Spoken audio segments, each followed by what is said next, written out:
अस्सलाम वालेकुम। कैसे हैं आप सब? उम्मीद करते हैं खैरियत से होंगे। अल्हम्दुलिल्लाह हम भी खैरियत से हैं। आज हम बनाने जा रहे हैं कोफ्ते की बिरयानी, जो खाने में बहुत अच्छी लगती है और इसे बनाना भी बहुत आसान है। तो आइए इसे बनाना शुरू करते हैं और इसकी रेसिपी आप लोगों के साथ शेयर करते हैं। इसे बनाने के लिए हमने आधा किलो कीमा लिया है, जिसको हमने मशीन से पिसवा लिया था। ये देखिए एकदम बारीक कीमा है। और साथ ही में हमने आधा किलो के करीब हमने चावल लिए हैं। चावल हमने बासमती लिए हैं। ये देखिए एकदम खिले खिले। अब हम इसे आधा घंटा पानी में भिगोकर सोक कर देंगे। अगर आपके पास वक्त ज़्यादा है तो आप इसे 1 घंटा भी भिगो सकते हैं। और साथ ही में ये कुछ मसाले हैं जो कीमे के अंदर जाएंगे। हमने 2 चम्मच नारियल का बुरादा लिया है, 1 चम्मच खसखस लिए और आधा चम्मच काली मिर्च और आधा चम्मच ज़ीरा, 1 इंच दालचीनी का टुकड़ा, 2 छोटी इलायची, 4 लौंग और 2 सूखी मिर्चें और 2 चम्मच धनिया पाउडर, जिसको हमने भून लिया है। और साथ ही में हमने 3 चम्मच बेसन लिया है। बेसन को भी हमने भून लिया है। और अगर आपको तीखा ज़्यादा पसंद है तो मिर्ची की क्वांटिटी आप बढ़ा भी सकते हैं।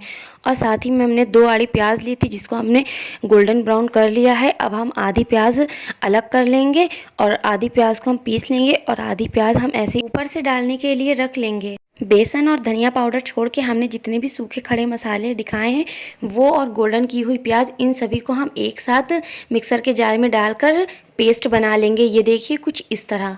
कोफ्ते के कीमे में हम इस पेस्ट को डालेंगे तो इसलिए हमें इसे फाइन पेस्ट ही पीसना है। तो हमने सारे मसाले पीस के रख लिए हैं। अब हम आगे बढ़ते हैं। हम एक कढ़ाई लेंगे और उसके अंदर तेल डालेंगे और जब तेल अच्छे से गर्म हो जाएगा फिर हम उसमें 4 चम्मच अदरक लहसुन का पेस्ट डालेंगे। और हम इस तेल में सूखे खड़े मसाले कोई भी नहीं डालेंगे, क्योंकि हमने सारे सूखे खड़े मसाले कीमे के अंदर पीस के डाल दिए थे। तो इसलिए हम डायरेक्ट तेल के अंदर अदरक लहसुन का पेस्ट डालेंगे। हमने अदरक लहसुन और प्याज को एक साथ ही पीस लिया था, तो हमने 4 चम्मच अदरक लहसुन और प्याज का पेस्ट इस तेल में डाला है। और अब हम इसमें 2 चम्मच पीसी लाल मिर्च पाउडर डालेंगे और साथ ही में हम इसमें 1 चम्मच के करीब नमक डालेंगे और इसके अंदर हम आधा चम्मच गरम मसाला पाउडर डालेंगे। और जो प्याज हमने तलकर रखी थी उसमें से हम आधी प्याज इस मसाले के अंदर ऐड कर देंगे। जो अखनी का मसाला बनता है हमने उसे बनाने के लिए इसके अंदर सारी चीज़ें डाल दी हैं। अब हम इसको अच्छे से चलाएंगे और चलाते हुए अच्छे से मिक्स करेंगे कि सारे मसाले अच्छे से मिक्स हो जाएं। हमने इसमें 2 चम्मच पिसी लाल मिर्च पाउडर डाला था, तो अगर आपको तीखा ज़्यादा पसंद है तो आप 2.5 से 3 चम्मच ही इसमें पिसी लाल मिर्च पाउडर डाल सकते हैं। लेकिन आप इस बात का ध्यान रखिएगा कि आपने जो कोफ्ते का कीमा है उसके अंदर भी आपने मिर्चें ऐड की हैं, तो आप इस हिसाब से मिर्चें डालिएगा। हम इस मसाले में आधा कप पानी डालेंगे और उसको चलाते हुए अब हम इसे ढक्कन ढककर पकने के लिए छोड़ देंगे, जब तक कि तेल अच्छे से ऊपर ना आ जाए और मसाला अच्छे से पक ना जाए। तो चलिए अब हम आगे बढ़ते हैं। जब तक मसाला पक रहा है तब तक हम चावल का पानी पकने के लिए रख देते हैं। तो हमने आधा भगोना पानी लिया है, उसके अंदर हम 3 चम्मच नमक डालेंगे और इस पानी में हम कुछ सूखे खड़े मसाले डालेंगे। ये देखिए कुछ इस तरह। 1.5 इंच दालचीनी का टुकड़ा है, 1 बड़ी इलायची, 4 तेज़ पत्ते, 3 छोटी इलायची और 6 से 7 लौंग हैं। इनको हम पानी में डाल देंगे और उसको गर्म होने के लिए रख देंगे ढक्कन ढककर। आइए अब हम कबाब के लिए मसाला तैयार कर लेते हैं, जिसके लिए हमने कीमा लिया है और इस कीमे के अंदर हमने जो पेस्ट तैयार किया था, गरी खसखस और सारे सूखे खड़े मसाले और प्याज को एक साथ पीसा था, उस पेस्ट को हम इस कीमे के अंदर ऐड कर देंगे। ये देखिए कुछ इस तरह। और ये जो पेस्ट हमने तैयार किया है इसके अंदर से इतनी अच्छी खुशबू आ रही है कि हम बता नहीं सकते हैं। ये बहुत अच्छा महक रहा है। तो हमने अब इसके अंदर पेस्ट डाल दिया है। अब हम इसके अंदर जो हमने धनिया पाउडर भून कर रखा था उसको हम इसके अंदर ऐड करेंगे, 2 चम्मच। हमने इस कीमे में 2 चम्मच अदरक लहसुन का पेस्ट भी डाला था, वो हम आपको दिखाना भूल गए थे और मेरा कैमरा बंद ही रह गया था। तो आप भी इस कीमे के अंदर 2 चम्मच अदरक लहसुन का पेस्ट ऐड कर दीजिएगा। और साथ ही में हमने इसमें आधा चम्मच नमक डाला है। अब हम इसमें 2 चम्मच मलाई मिलाएंगे। हमने इसमें घर के दूध की मलाई मिलाई है। तो ये देखिए हमने इसमें सारी मलाई डाल दी है। इसके बाद अब हम इसके अंदर 3 चम्मच भुना हुआ बेसन डालेंगे। जो बेसन हम थोड़ा सा बचा ले रहे हैं इसको हमने बाद में इस कीमे के अंदर ऐड कर लिया था।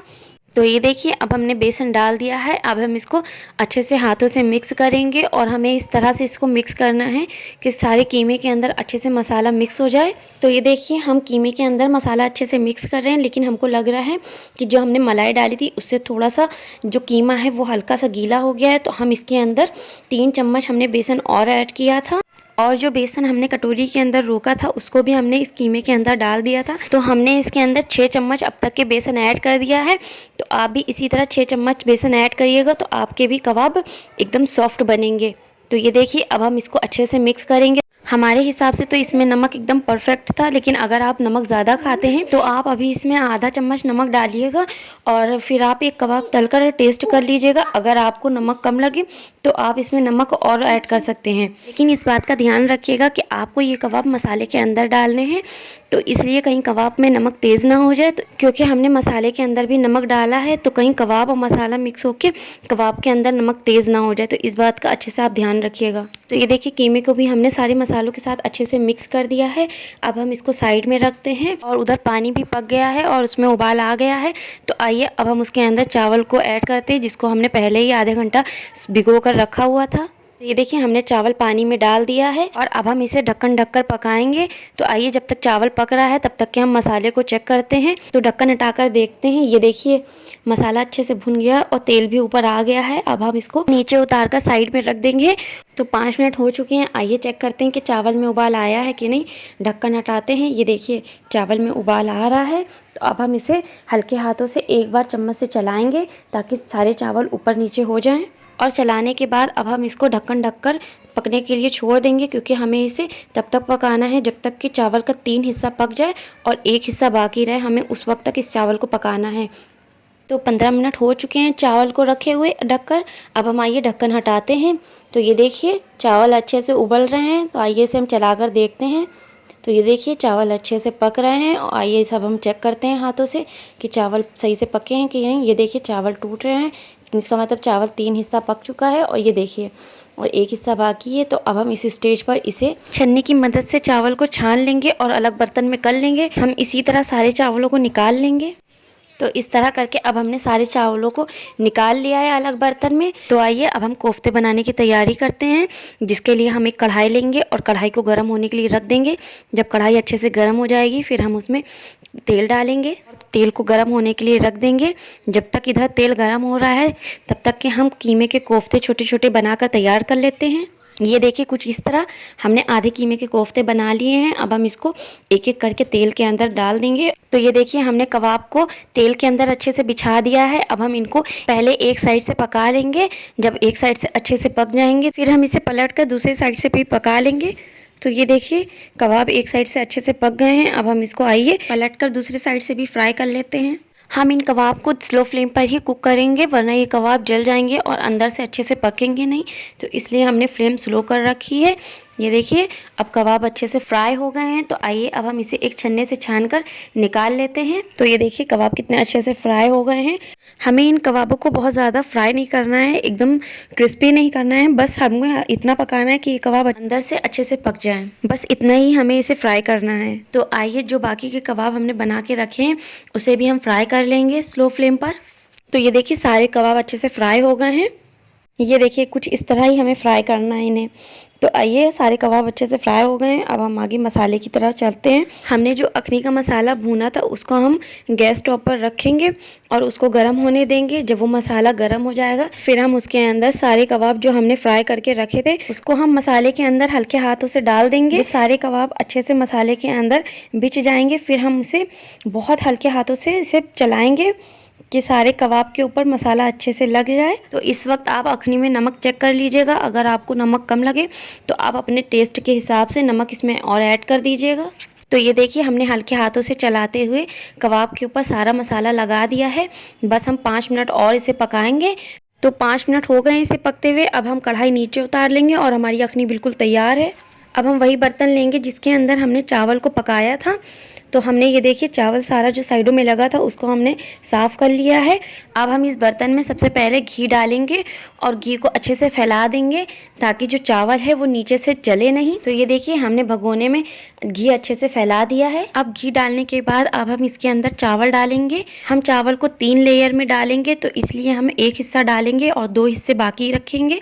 तो ये देखिए हमने चावल को डाल दिया है। अब हम चावल को चम्मच से बराबर करेंगे और अब हम इसके ऊपर जो हमने अखनी बनाई थी वो हम चावल पे डालेंगे।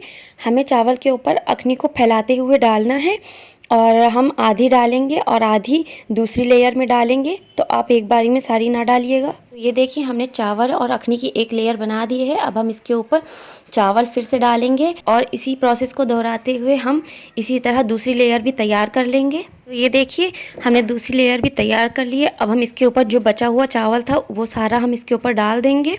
तो ये देखिए हमने अच्छे से तह लगा दी है। अब हम इसके ऊपर जिस तेल में हमने कबाब को फ्राई किया था उसे हम चावल के ऊपर डालेंगे, क्योंकि इस तेल में बहुत अच्छे फ्लेवर्स हैं। और साथ ही में हमने पहले से ही केसर को दूध में भिगो के रखा हुआ था, तो हम केसर वाला दूध इसके ऊपर डालेंगे। आप चाहें तो रेड फूड कलर भी डाल सकते हैं, बिल्कुल ऑप्शनल है। साथ ही में हम इसमें 3 से 4 बूंद केवड़ा वाटर डालेंगे। अब हमने सब कुछ इसमें डाल दिया है। अब हम क्या करेंगे, हम एक चम्मच लेंगे और चम्मच के जो फ्लैट वाला हिस्सा होता है उससे हम चावल के बीच में एक होल करेंगे कि जो भाप है वो ऊपर तक अच्छे से आ सके, क्योंकि बहुत देर लग जाती है भाप आने में। तो ये देखिए कुछ इस तरह हमें करना है। अब हम ढक्कन ढक देंगे और इसको गैस के ऊपर रख देंगे 15 मिनट के लिए दम लगने के लिए। तो 15 मिनट हो चुके हैं। आइए ढक्कन हटाकर चेक करते हैं बिरयानी को। तो ये देखिए हमारी बिरयानी बनकर बिल्कुल तैयार है। आइए इसे चम्मच से चलाकर देखते हैं। हम बिरयानी को बहुत हल्के हाथों से चलाएंगे, क्योंकि जो बिरयानी के चावल होते हैं बहुत नरम होते हैं और टूटने लगते हैं, तो इसलिए हम इसको एक साइड से उठाकर इस तरह से हमें इसको अलग अलग करना है। तो ये देखिए कोफ्ते की बिरयानी बनकर बिल्कुल तैयार है। तो आइए अब हम इसको डिश आउट कर लेते हैं। तो ये देखिए चावल कितने अच्छे और खिले खिले बने हैं और कोफ्ते भी बिल्कुल टूटे नहीं हैं, एकदम साबुत हैं। और जो हमने प्याज फ्राई करके पहले से रखी थी उसको हम इसके ऊपर डालेंगे। तो ये देखिए हमारी कोफ्ते की बिरयानी बनकर बिल्कुल तैयार है। आप इसे रायते के साथ खाइए, ये बहुत अच्छी लगती है खाने में। आप मेरी इस रेसिपी को अपने घर में मेरे इस तरीके से ज़रूर ट्राई करिएगा और कमेंट में बताइएगा कि आपको ये रेसिपी कैसी लगी। और अगर आपको ये रेसिपी पसंद आई हो तो मेरे चैनल को सब्सक्राइब कर दिएगा और लाइक और शेयर भी करिएगा और दुआ में याद रखिएगा। अल्लाह हाफिज़।